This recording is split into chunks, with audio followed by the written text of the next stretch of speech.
Hi there, everyone. It's 4 o'clock in the East. Well, Donald Trump has a seemingly limitless ability to lie to the American people. His latest and possibly most egregious lie is the attempt to spin his capitulation to Iran as some sort of personal victory and masterclass in negotiating. Earlier today at a news conference during the G7 summit, Donald Trump was asked about the pending deal to end his war with Iran, including that it would contain $300 billion, billion with a B, for rebuilding Iran. Here's how he responded. Watch.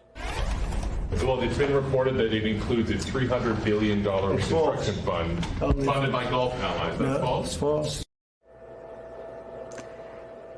We just got that memorandum of understanding today, so we'll double check that. Quote, the United States of America undertakes with regional partners to develop a definitive, mutually agreed plan with at least $300 billion for the reconstruction and economic development of the Islamic Republic of Iran. Wow. So let's check the tape on what Trump had to say about another provision of his deal. Does it contain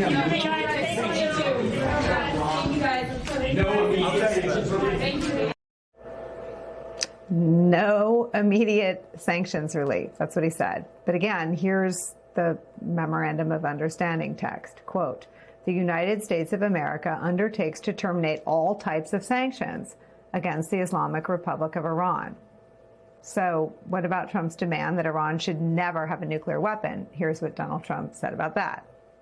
The Obama deal was one of the dumbest deals I've ever seen. It was a road to a nuclear weapon. My deal is a wall to a nuclear. You're not going to have it. It's a wall to a nuclear weapon. A wall? What kind of wall?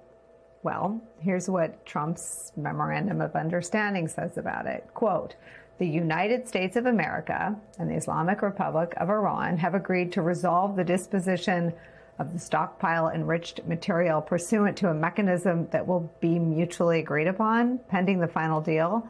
The United States of America and the Islamic Republic of Iran agree to maintain the status quo.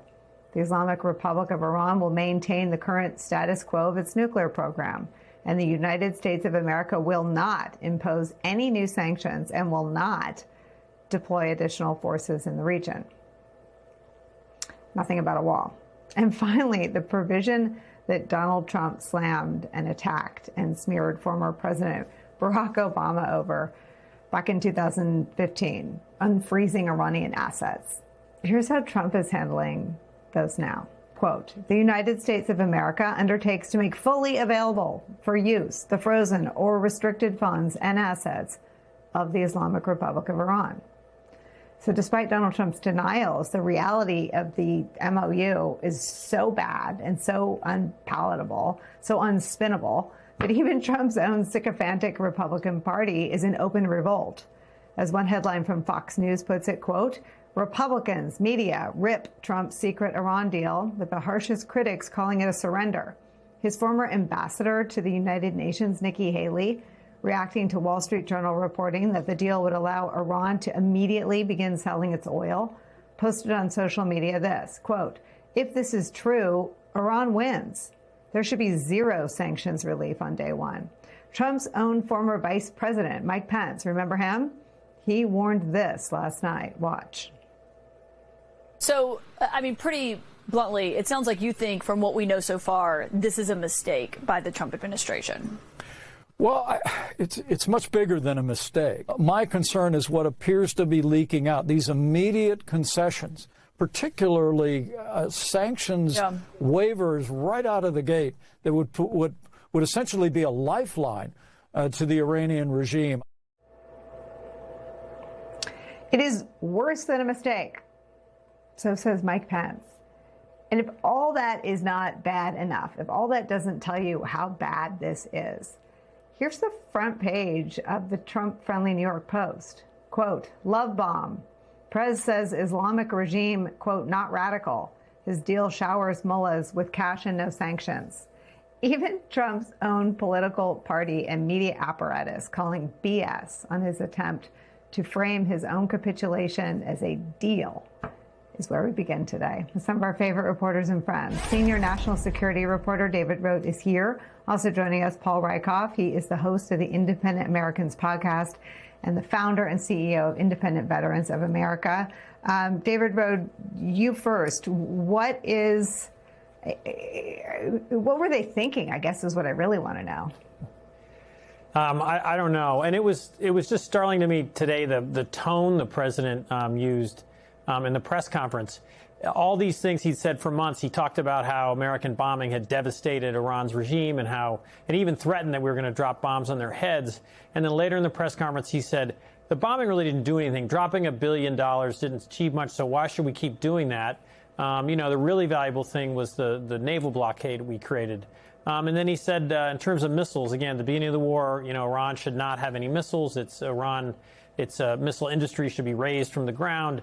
And today he's like, well, Saudi Arabia has missiles, and it would be unfair for Iran to not have missiles. So it was this incredible change of tone from the president. And I think I got a meme from a former CIA officer about the broader message here to other rivals and threats to our country that at this point, Iceland, according to the meme, is like eager to get into a war with Trump, hoping it can get the same deal that Iran got.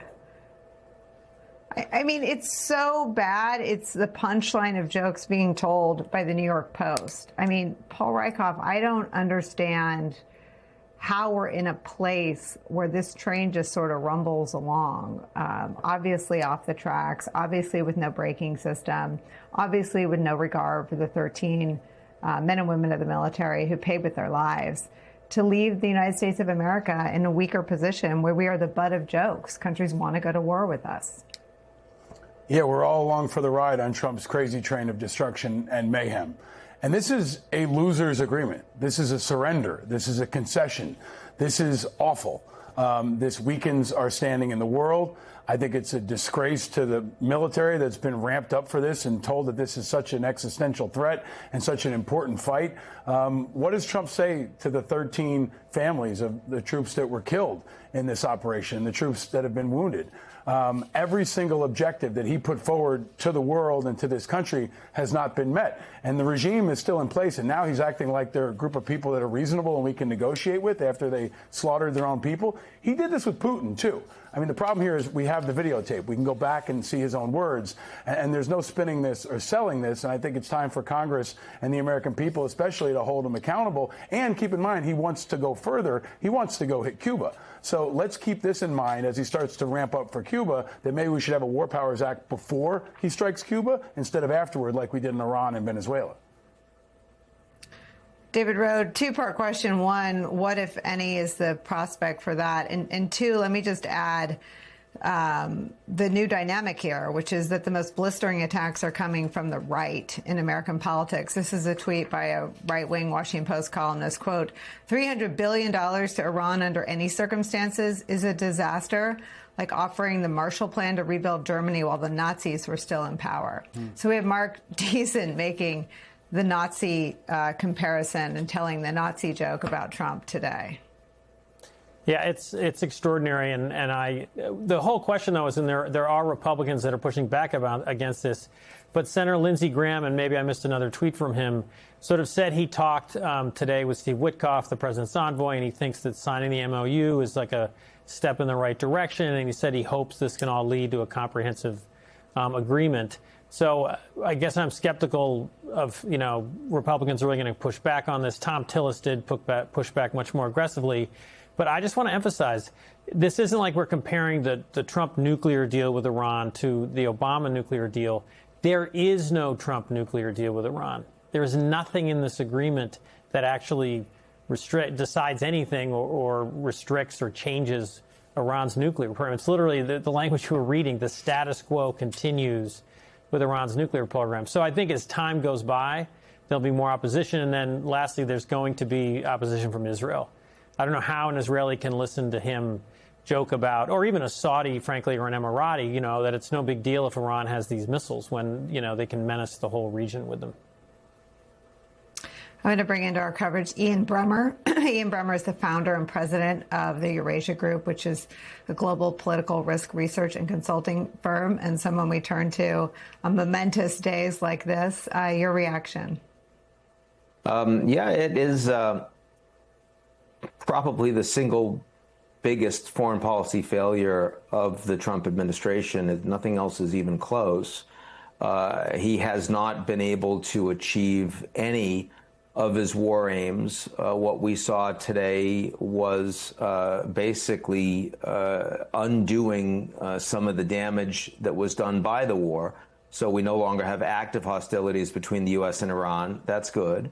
We're going to have the Strait reopened that was open before the war. It's been closed because of the war. That's good, and everyone is happy to see it.